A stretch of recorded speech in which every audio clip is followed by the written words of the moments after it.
Man, I am so excited for this episode. There are so many things that I want to talk about. And although I didn't play a lot of disc golf this past week, I had some family coming to town. They'd never been in Nashville before. I am really just excited to have this opportunity to hang out with them, spend time with them, just, talk and be tourists for a weekend. And so that was really nice. And even though I didn't get to play a lot, I still, got to play some, and that was a lot of fun. And so I'll share some of that. We'll go over our disc golf tips today, and I am so excited for this episode.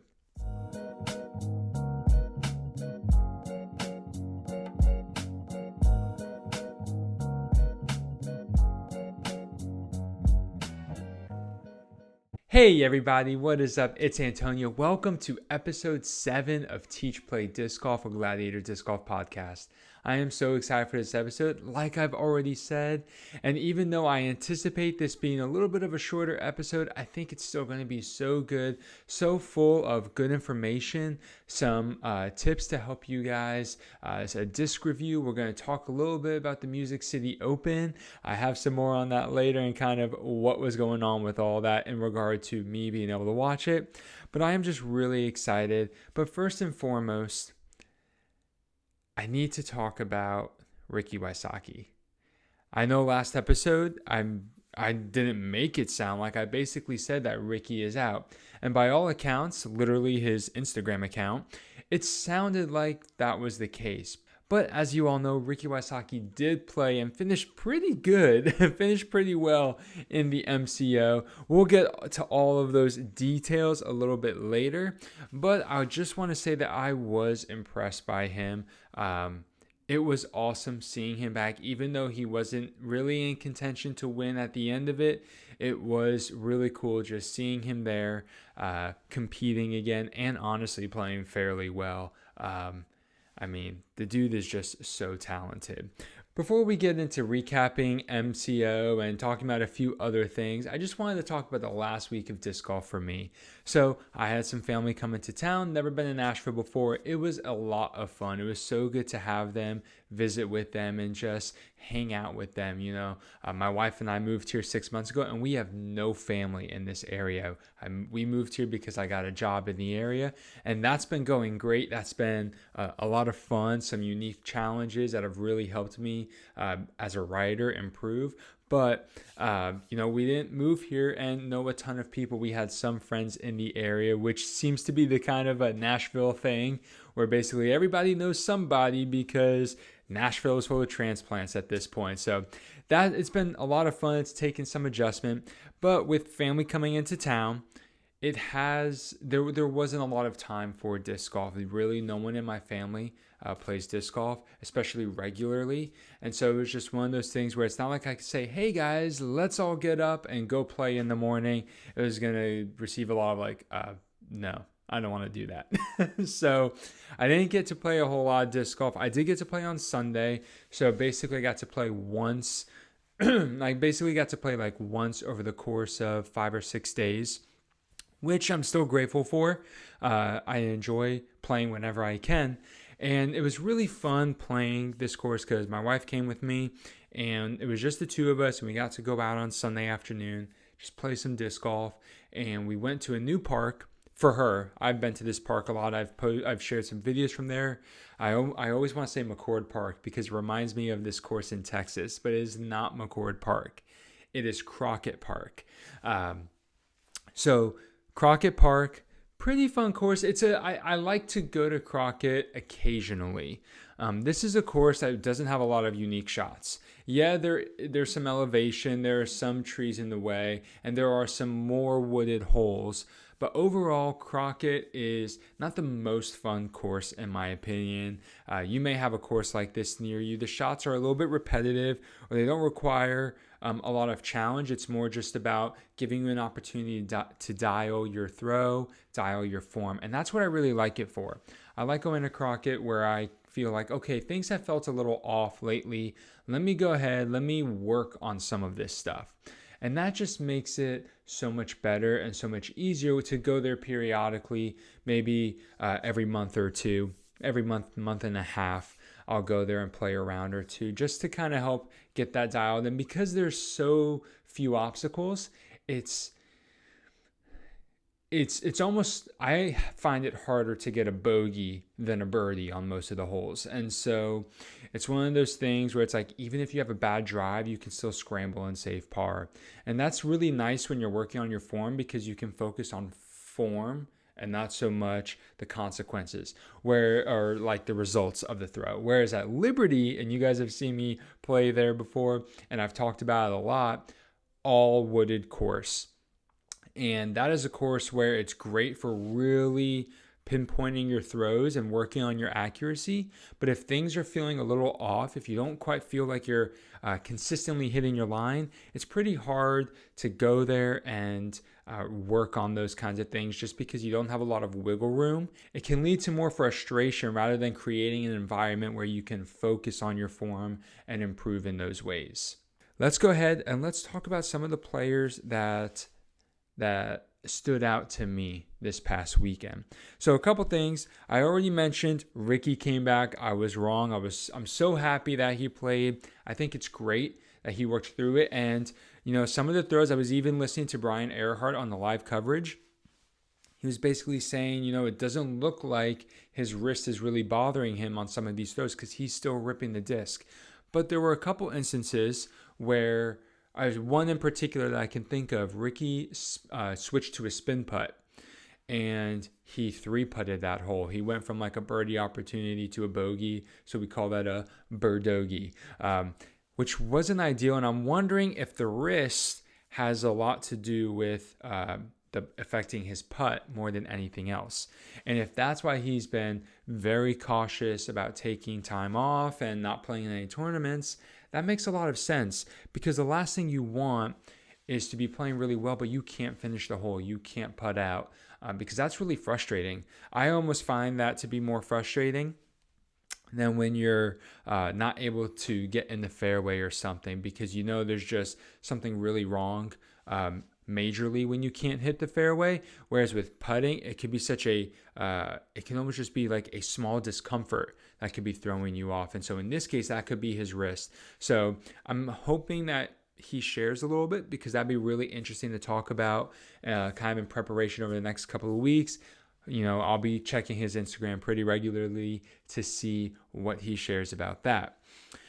Some other players that stood out to me: Anthony Barela and Gannon Buhr fall into the group of players I talked about in episode 1 that I'm most excited for this season. Just seeing what the young golfers can do, anywhere from basically late teenagers to early 20s. Guys who are fully on tour, possibly for the first time, and just seeing what their skill, how it competes with the rest of the field.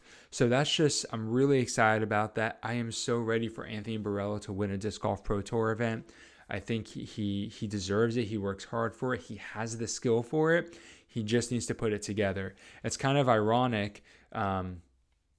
We talked about this a lot as a disc golf community. We said these same things about Eagle and Kevin Jones for years.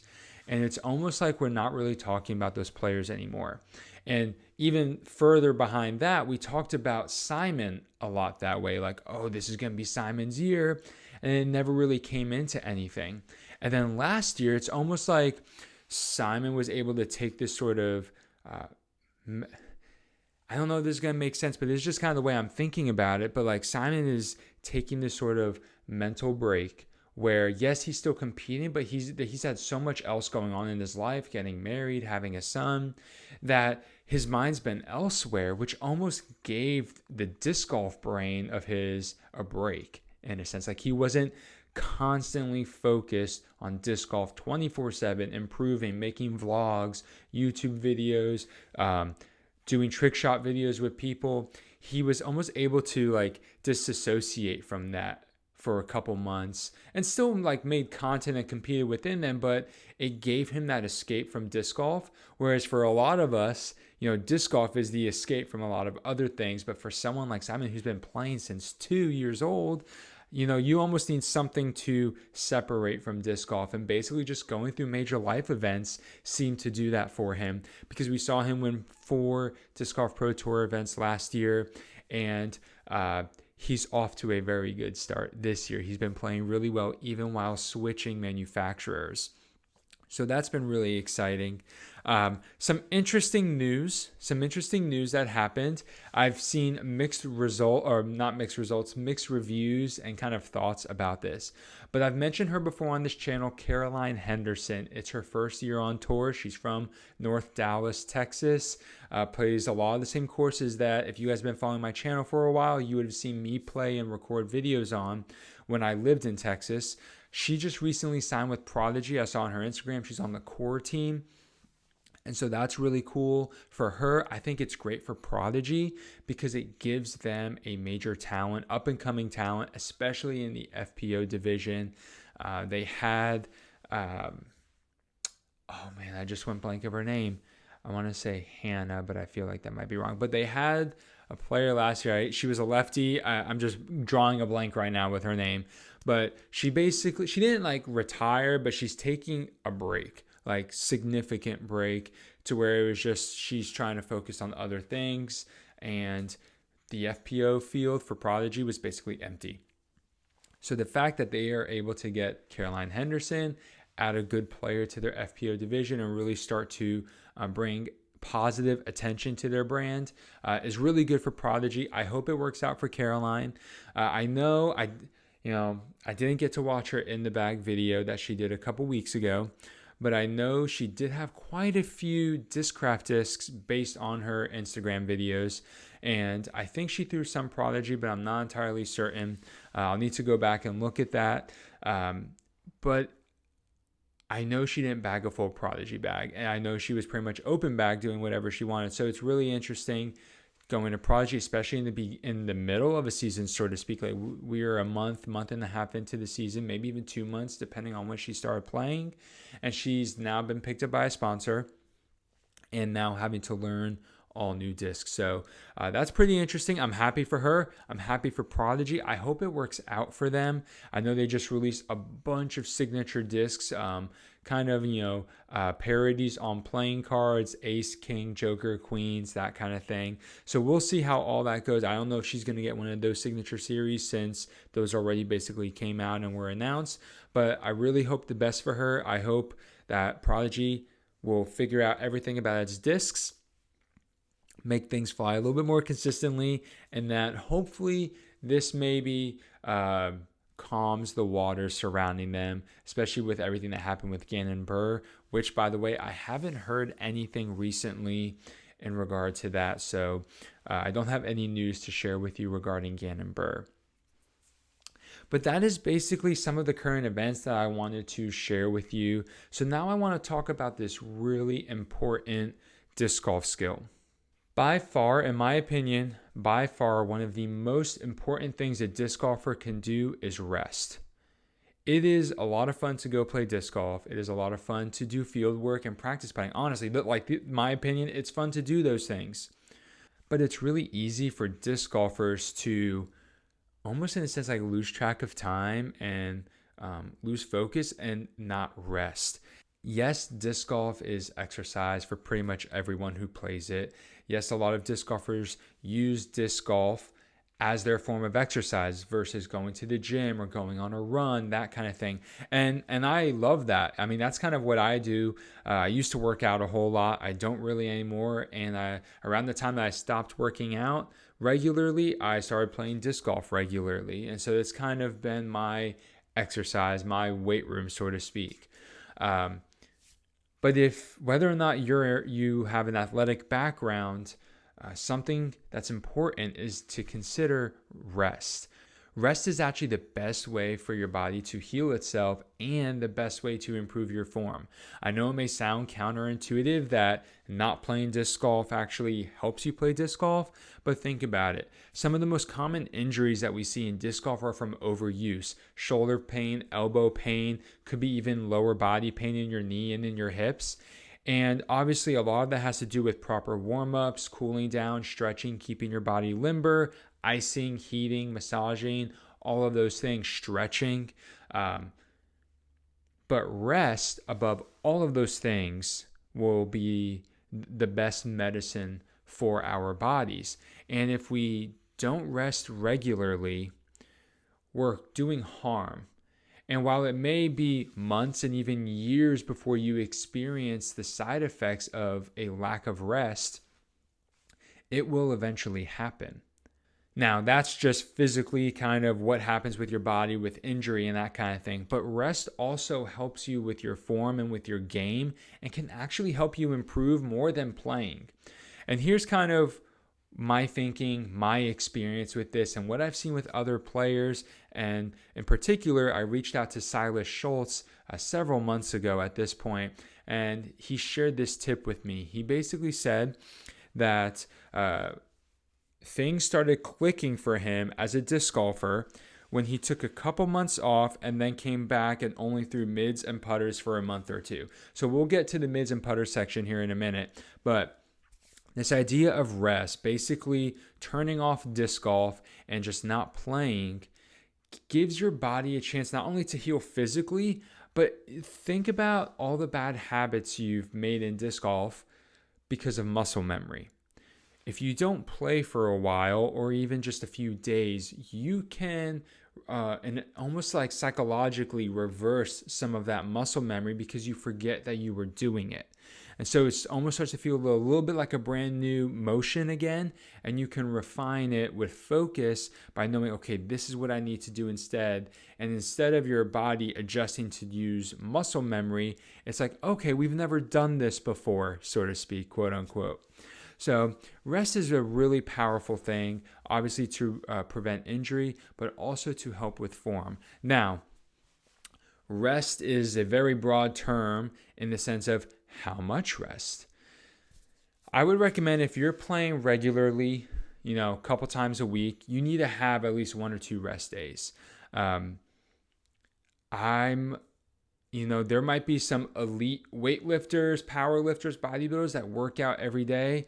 But my understanding of exercise as someone who played sports all growing up and into adulthood, someone who has followed athletes for a long, long time, everybody rests. Everybody takes a break at some point. And it's better to take a break under your control, under your circumstances, than to wait for your body to say, we're tapping out, we're done, we can't do this anymore. Because the amount of rest you need during that, when your body taps out, is a lot longer than when you give your body the rest that it needs.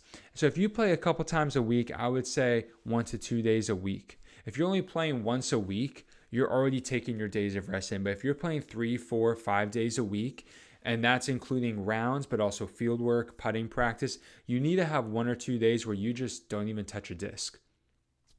And I don't mean rest as in necessarily like, oh, I did field work 2 days in a row and I played around yesterday, so I'm just going to do putting. That'll be my rest day. No, like not touching a disc, just chilling out for a day. 1 to 2 days a week. If you play less than that, if you only play maybe 2 or 3 days a week and that's all the disc golf you do, and that includes field work and putting, your rest is built in. So this is really for the people out there who play a lot. It's their daily exercise. You need to build in that rest. If you obviously don't play very often, you've already built in that rest naturally, so it's okay. But that's the short term when it comes to rest. The long term when it comes to rest is a little bit different. I like to take a break. When I was in high school, I did cross country, track and field. I even played some basketball. And it was always cool having a couple weeks in between seasons to just take a break. The seasons hadn't started up yet, or tryouts hadn't happened for basketball. And so when cross country ended, I had a window, whether it was 2 weeks or 3 weeks, I had a window to do nothing. And that's what I did. I did nothing. And I found that was always great physically, but also psychologically. I wasn't burned out. I wasn't worn out. And so if you've been playing disc golf, even taking breaks every couple of days, but you've been playing disc golf for months and months and maybe even years, it might be in your best interest to take a break. Whether it's for a week or 2 weeks or a month or two, that is something that can really help you. And I know it can be hard, especially because we're getting into the heart of the season. I know that can be hard. I'm not saying you have to do it right now, but just think about like if you've been feeling really sluggish and really struggling and things just aren't clicking and you're starting to reach a point where you're like, man, is disc golf even fun anymore? If that's where you're getting, you need a break, and not just a day. You need like a couple weeks to maybe even a few months, depending on the severity of what you're feeling, which is basically burnout. Because otherwise, you're going to keep going and then you're never going to want to touch disc golf again. And you may never come back because you have such a negative association with it. So giving yourself that break can be really helpful if you've been playing for a long, long time and kind of just doing that. Now, I recommend taking the break when basically the season ends. And I know disc golf technically never ends. I'm aware of that. But I like to treat like the end of the professional season as like, hey, we're venturing into the off season because coverage slows down. There's coverage of smaller tournaments, but the pros aren't doing a whole lot. They're resting.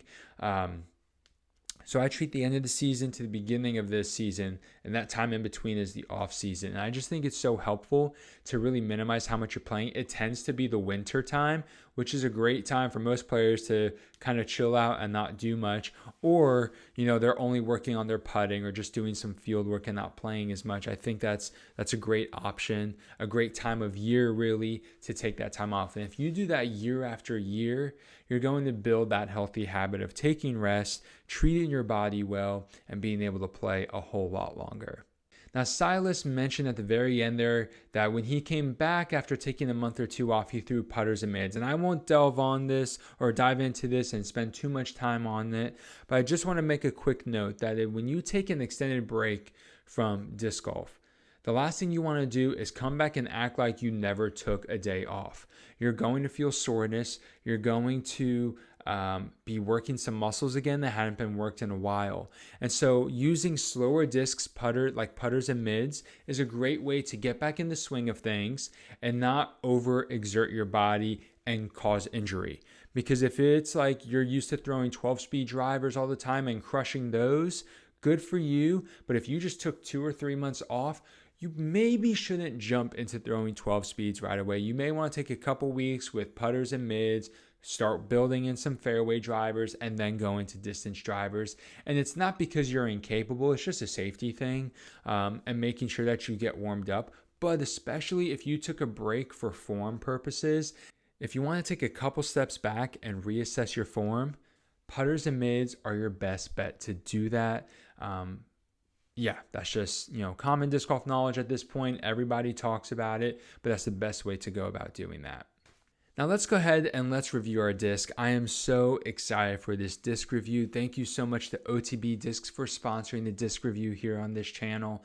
It has been awesome working with them. If you want to try out the Lone Star Discs Walker, go ahead and head to otbdiscs.com and use discount code GLADIATORDG for free shipping. This disc is a lot of fun, but right off the bat, I'm going to say it's not for everyone, and there's a couple reasons for that.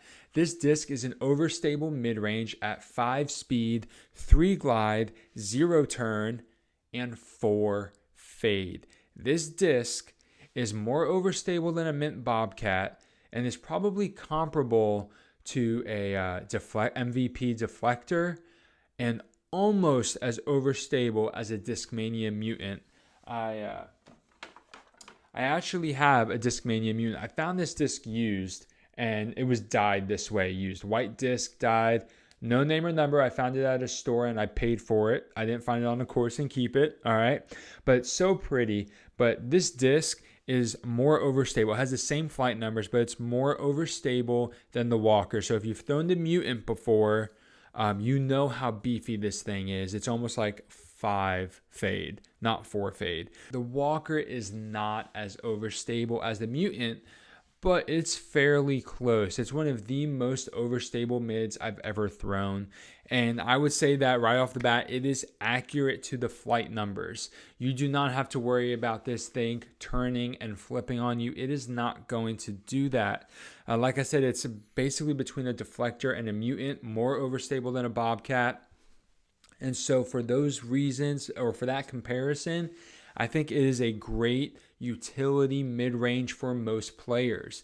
Now, if you are a power player, you have a lot of power, you throw the disc really far, and not you think you throw the disc really far, but you actually throw the disc really, really far, this could be a great overstable mid-range for you. But for the vast majority of players, I would say that a premium plastic walker is going to serve as a utility mid-range. But I might take some of this back here because I just got some Delta walkers. Delta is the new base plastic for mid-ranges in the Lone Star disc lineup. And OTB just sent me some Delta walkers, and I'm super excited to use them. I've only used them for, I think, 1 round. And I'll just say right off the bat, they are beefy. Like right out of the box, they almost feel more overstable than the premium ones. But I have heard that the Delta plastic beats in after a couple of rounds where you use the disc a lot. So I'm anticipating these walkers to start leveling out a little bit. And I'm really excited for that because I love layering all the discs in my bag. I'd rather have 4 or 5 molds and then just have them layered with different stabilities. So I'm really hoping that these walkers layer because if they don't layer, then I'm going to, keep the Bobcats in the bag because they're awesome. But if they do layer really nicely, it'll be really cool throwing the walkers and having such a wide variety of shot shaping ability if those deltas beat in real nicely. I will say that this is 100% going to be testing a theory. I cannot guarantee that a beaten walker is going to be super straight, but we shall see what happens after throwing it for not only a couple rounds, but a couple months, really testing it and committing to it. I will say the walker is very, very flat on top. And even though it's flat on top, it is both comfortable for forehand and backhand. You can throw it with both styles and get a consistent flight. Even though a forehand tends to have a little bit more torque on the disc and things tend to turn over a little bit more, you do not have to worry about the walker turning over on you. And so that makes it a really great shot, a really consistent mold in your bag. Now, I've obviously emphasized just how overstable this disc is. And so because of that, I'm going to say this one thing, and I've already mentioned it, but I want to reiterate it again. The walker is not for everyone. Now, if you are a beginner, you probably don't have a whole lot of overstable discs in your bag anyway. But as you develop your game, as you get better, it could be helpful for you before picking up a disc, like an Innova Eagle or Firebird or, the new Discraft Athena or an Onyx or something like that, an MVP Volt or Terra, something that for a new golfer is going to be very overstable. It could be in your best interest to try an overstable mid first. Now, you might have an overstable mid, but I'm talking like if you want to see how having a meat hook in your bag helps you, it might be helpful to work with a walker first. And there's a couple reasons I recommend this.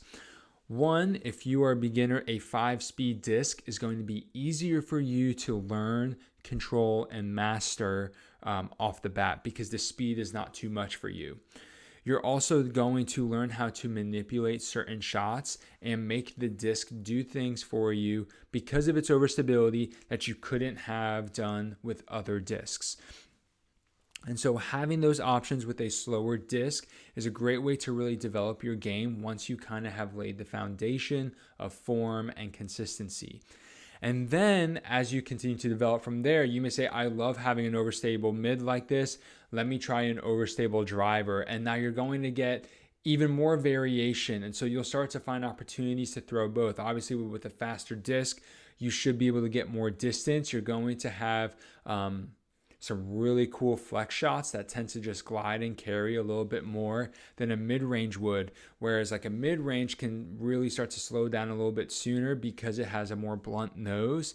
And so if you throw it with too much anhyzer, it may not come all the way back, whereas something like a Firebird or a Loft Disc Xenon, because it's a 9-speed, it's going to pan, it will turn on a turnover, but it's going to come back, and it will probably even come back across a straight line. So, you'll get that next flex, you'll get that nice flex line that you're looking for. So using that overstable mid, especially if you're brand new and you've developed your game and you're wanting to try some new discs out, it can really become a good utility disc in the bag.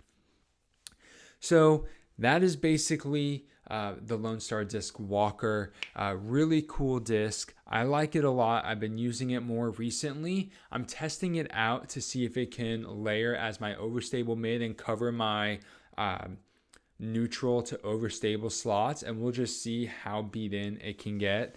I have a pink Bobcat that you guys have seen me throw a lot, and that thing is warped and beat to crap.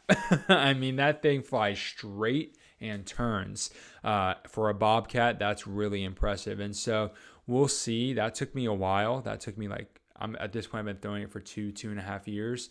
So I don't know what's going to happen over the next couple of months with the walkers, but we'll see. I'm excited to see if they start to beat in, and this may be an experiment that I give up on if after a couple months I'm not seeing any changes in flight characteristics. But go ahead and check out a walker if you want that nice overstable mid. You can check them out at otbdiscs.com. Now let's go ahead and let's quickly review the Music City Open. Now I say it like that because I got to be honest with you. I did not watch a lot of the Music City Open. Like I mentioned at the beginning of this episode, my family was in town. And so not only did I not get to play a lot of disc golf, I didn't get to watch a lot of disc golf. And so there's not a whole lot that I'm going to share about this. I did watch the final day MPO, but I watched it the day I'm recording this on a Tuesday. So I didn't even watch it live. I watched the live coverage because I heard what happened and I wanted to kind of see the build up to it, and it was incredible. But that's really all I watched. I got to watch the final front nine for FPO coverage on Jomez, but it was just one of those weeks where it was really busy. I didn't have a chance, but I'd love to follow up on tournaments like this. I am, I've followed sports all my life, and having scorecards and everything and being able to see scoreboard scores, and I did not feel like it was a spoiler alert for me. I feel like at this point, disc golf is past spoiler alert kind of stuff. Nobody says, oh, don't tell me the score, of NBA finals because I don't want spoilers. It's like, no, it happened. There's shows that talk about it the following morning, that kind of, no one says, don't spoil the Super Bowl for me. And so it's one of those things where I think that disc golf has surpassed this whole kind of like spoiler alert, because you have live disc golf. You have so many companies doing post-produce. Everybody is on social media. Now, you can do it yourself and just not participate in those things. But I don't think it's fair to hold the disc golf community to this, spoiler concept any longer.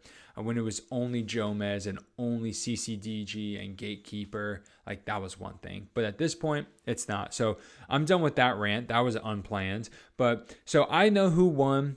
And we're going to talk a little bit about it. Like I said, I only watched the main disc golf I watched from MCO was actually final round MPO coverage. And I just wanted to share some thoughts based on that and based on what I was able to see on social media following day 1 and day 2.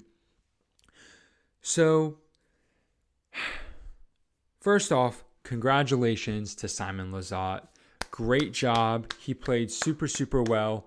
That final round was awesome. He shot -11 on the final day. But here's the crazy thing. Chris Dickerson was 3 strokes in the lead going into the final day, and I think he lost by 3 or 4 strokes. So if Chris Dickerson had just even maintained what he had done the previous 2 days, or even half of what he did, because I think he went into the final round at I think 16 under. So he went 8-8, so to speak. It may have been a little differently. But even if he had just shot, a 4 or 5 under round, he would have been a little bit closer to the lead. Now, he shot, I think, 2 or 3 under maybe 4 under. And so he really needed another 8 under round to compete with Simon's 11 under, because Simon finished at minus 23, I believe. And so he needed another 8 under round to get to minus 24, which would have given him the victory. But he didn't. And this is something that if you've been following disc golf for a while, you've seen Chris Dickerson. It's funny, he and Paul Macbeth are almost like the opposite in a sense. Like, Paul can struggle the first couple of rounds, so to speak, struggle in his own way, but can just turn it on for the final round. And Chris has done that in the past. Like, he is not someone that, oh, he's going to choke every time, or oh, because he's not winning, he's not going to win. Like, no, Chris Dickerson has an excellent reputation for being a great player and a great closer, and has won a lot of tournaments. But like Brian Earhart said on Final Day Coverage, it's been almost a year, and it's at this point I think a year since he last won an event. And so it's been a while, which that is pretty long for someone like Chris Dickerson. And so we have seen him do this before, play great rounds 1 and 2 and 3 on 4 round events. But it's that final round where he has done this so many times and basically just choked, basically did not close out, and having a 3-stroke lead, yes, Simon probably could have still shot minus 11, but when you are seeing that not only have you caught up to the leaders, but you're starting to be the leader, you are the leader of the event, that gives you some motivation. But if you see someone like Chris Dickerson, who started the day in the lead, several strokes ahead of everyone else, and then maintains that and just makes it harder and harder, not that it should keep you from playing bad, but it's a lot harder to stay motivated to win when the leader just keeps performing. So you can lose focus, or you're not as motivated. You're more looking at, okay, positions 2 through 5. How can I get in there, get on the podium? And, Simon is he is such a veteran at this point that may not have fazed him. But we don't know, because Chris Dickerson did not perform very well in that final round. And this is coming from someone who loves Chris Dickerson. He's one of my favorite players. I follow him a lot. I like his game. I think it's awesome. I've learned a lot watching him play. But it's just unfortunate to see him not win this event when he had the lead. I already mentioned this earlier, but I'll just reiterate it again. Anthony Barella is going to win an event this year. He's just playing so good right now. I think things just need to click for him. He almost had the eagle on hole 18 to push a playoff with Simon. It was the perfect flex line. It was just an incredible drive off the tee, followed by a great flex shot, kneeling forehand around a tree that would just maybe a little bit more power would have hit the heart of the chains. It just faded out a little early. So I am very excited to see him continue competing this season. And then someone that I haven't talked a whole lot about on this show yet, not just this episode, but all of the episodes, Ezra Aderhold. I have followed Ezra for the last couple of years and just watched him go from basically this disc golf YouTube sensation who could throw really far to being an elite disc golfer. And this season, he's really stood out to me. Now, I haven't cross-checked this with previous seasons and how he has started those, but I feel like Ezra has been in the hunt every single tournament this year. And that's been really, really cool, because I love to see that. I love to see new names up there. And not that he's a new name, but we haven't seen him win a lot or be on lead cards. And he is competing in a lot of these tournaments. Now, he did kind of struggle in the back nine and near the end of his tournament, that he kind of, fell off the pace a little bit. But it's easy to fall off the pace when you're playing catch up, and then you have someone like Simon shooting an 11 under. But that being said, I am excited. I hope Ezra can win an event this year as well. That'd be really cool to see him and AB win something. That would just be awesome. I'm really happy about his performance this year. Okay, so we have basically gone over. I don't have a whole lot to talk about with FPO, because I only watched one front nine, and it was the final round. I don't have a whole lot to say about that. I am obviously going to try and watch more disc golf the next time we have a major event like this, but I just wasn't able to. So we'll go ahead and we will get to the results. We'll start with MPO. In first place, we had Simon at minus 23. We had Anthony Barella in second at minus 22. Tied for third, Calvin Heimberg and Gannon Burr at minus 21. Oh, and Chris Dickerson at minus 21. So, that's kind of what I was talking about earlier. Chris Dickerson, he shot a 60 the third round, which was his lowest round of the day. If he had shot even 3 strokes better, obviously mathematically he would have won. But he had so many pars. It's not like he was birdie fest and then a bogey, double bogey, birdie fest, triple bogey. It was so many pars, and so there was just a little bit of a lack of execution on some drives and putts that kept him from winning. I'm sure this will eat at him and hopefully make him better. In sixth place, we had James Proctor at minus 20. He's been on coverage a lot. He's been doing really, really well. I'm excited to see him continue to compete this year. Seventh place, Austin Turner at minus 19. It is not the first time we've seen him. And then Ricky Wysocki, wasn't expecting to play. I wasn't expecting him to play, but he goes and finishes 8th at minus 18. And then we have Joel Freeman and Isaac Robinson at minus 17. Tied for 9th place. And so that is really cool how we basically have the top 10 within, within 6 strokes of each other. Tight field. They're playing really well, the MPO division, so that's exciting to see. Now, FPO was a little bit more of a challenge, especially the first 2 days with some crazy weather.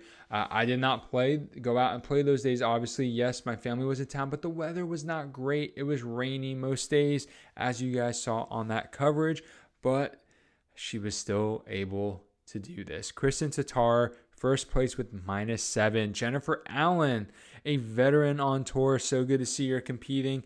Tied with Macy Veladiaz at minus 2. Then we have Rebecca Cox, who I think shot a 7 or 8 under final round to finish plus 1. Holland Hanley in 5th at plus 2. Evelina Solonen at plus 3 in 6th place. And in 7th place, Missy Gannon plus 4. 8th place, Heidi Lane plus 5. And Sarah Gilpin at plus 5.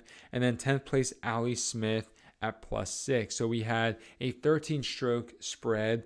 But it seems, and we had most players were there. I think it was just a very challenging course for the FPO division, especially given some of the environmental factors.